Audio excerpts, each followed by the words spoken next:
History loves to dress queens in jewels, lace, and crowns. But behind the silk sheets lay something far nastier: infections that devoured bodies, ruined beauty, and snuffed out lives before they had even truly begun. These women weren't taken down by daggers or poisoned goblets, but by rotting flesh, pus-filled sores, and diseases whispered about in dark corridors. Tonight, we peel back the velvet curtain on the royal bedrooms where passion met pestilence and where 5 young queens met their tragic end. Isabella of Valois, a child bride's decay. Imagine being 6 years old and shoved into a wedding dress that weighs more than you do. Isabella of Valois paraded down the aisle as a political pawn, a doll wrapped in satin for the entertainment of kings. The crown jewels sparkled, but her childhood ended before she even knew what a childhood was. By the time she hit her teens, her body became a battlefield. Lesions, ulcers, sores that wept through the night. Whispers spread that her much older royal husband had given her the gift no queen wanted: syphilis. The French disease, they called it. Courtiers pretended to smile, but their eyes lingered on the blisters, eating her beauty alive. The girl once praised as delicate and angelic became a ghastly spectacle: hollowed cheeks, skin that split like parchment, a face more corpse than crown. Her suffering was a brutal lesson etched into her bones. Alliances weren't sealed with love, but with flesh, and flesh rots. The halls of power didn't smell of perfume anymore. They stank of decay. Mary II of England, pox in the palace. From one doomed queen to another. Let's leave syphilitic sores behind and step into the perfumed chambers of Mary II of England. On the surface, she was every inch the model monarch, tall, pious, graceful, but behind the rouge on her cheeks lurked a predator that no prayer could stop: smallpox.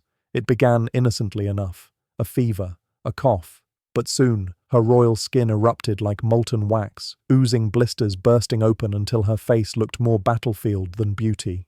The palace stank of sickness, and attendants gagged as they changed her linens soaked with pus. Courtiers whispered that the queen resembled a corpse still clinging to its throne. The irony was cruel. Mary enforced moral codes across England, preaching virtue and cleanliness, yet her own flesh peeled away in sheets of rot. She was 32, young, powerful, yet ravaged beyond recognition. By the end, her reign wasn't remembered for her strength or diplomacy, but for the grotesque spectacle of her slow-motion decay. The palace mirrors were shrouded, but the memory of her blistered face refused to fade. Joanna of Naples, the queen of rotting love. If Mary's downfall was tragic, Joanna of Naples' story was pure theatre, a royal soap opera with pus for plot twists. She didn't just take lovers, she collected them like trophies. Knights, nobles, servants, her bedchamber became a revolving door of scandal. But passion, in her case, came with a price: burning fevers, agonizing sores, and a womb that turned childbirth into a torture chamber.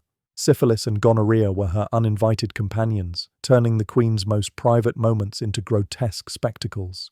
Physicians tried their cures, bleeding her with leeches, rubbing mercury into her skin, chanting prayers as if God himself would fumigate her loins.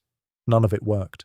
Her body wasted away, muscles gnawed by disease, her beauty shriveled like fruit left too long in the sun.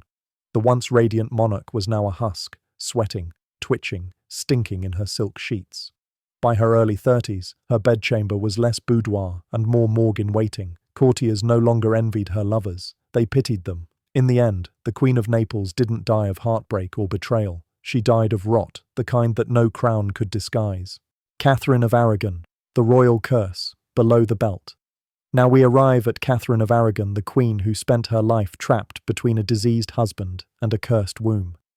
History remembers her as Henry VIII's cast-off wife, but behind the courtly portraits lay years of quiet, festering misery. Whispers claimed Henry himself carried more than arrogance in his trousers: venereal disease that gnawed at Catherine's health with every touch. She endured endless miscarriages, fevers, and discharges so foul that her attendants burned the sheets afterward. Physicians muttered about rotting humours of the womb, while priests declared it divine punishment. Meanwhile, Henry drank, jousted, and spread the infection like a monarch handing out favours. Catherine, ever dutiful, suffered in silence, her once vibrant body collapsing piece by piece. Ulcers bled, pain never ceased, even her confessions reeked of despair. By 50, her body was decades older, worn down not by war or politics, but by a husband's corrupted bed. When she died, some said it was cancer, others whispered it was slow poison. But perhaps the truth was simpler. Catherine of Aragon was killed by loyalty to a man whose love was more lethal than any assassin. Queen Christina of Sweden, the virgin plague bearer, and now, the strangest of them all, is Christina of Sweden, a queen who refused the script entirely. She shunned marriage, spurned heirs, and scandalized Europe by wearing men's clothes, swearing like a soldier, and openly keeping lovers of both sexes. To the outside world, she was the Virgin Queen. But behind palace doors, rumors whispered otherwise. The whispers had teeth. Courtiers claimed she carried syphilis, the pox slowly gnawing at her radiant face. Scars bloomed, her once fine features collapsing under the weight of disease. The woman who had shocked Europe with her defiance of tradition now shocked them with her decline, hobbling with pain, her skin ravaged, her body betraying her one secret indulgence, passion. Physicians tried mercury, prayers, even bizarre concoctions brewed from ground pearls, but nothing slowed the decay. Christina died at 62, a long life on paper, but a hollow one in flesh. She lived like no queen before her, but in the end, her story closed like so many others. Not with the flourish of power, but with the quiet, ugly unraveling of a body eaten alive from within. Queens were supposed to embody purity, power, and divine right. Instead, many became walking testaments to how fragile royal flesh really was. Behind velvet curtains, diseases spread faster than gossip, and no crown could protect a body from rotting away.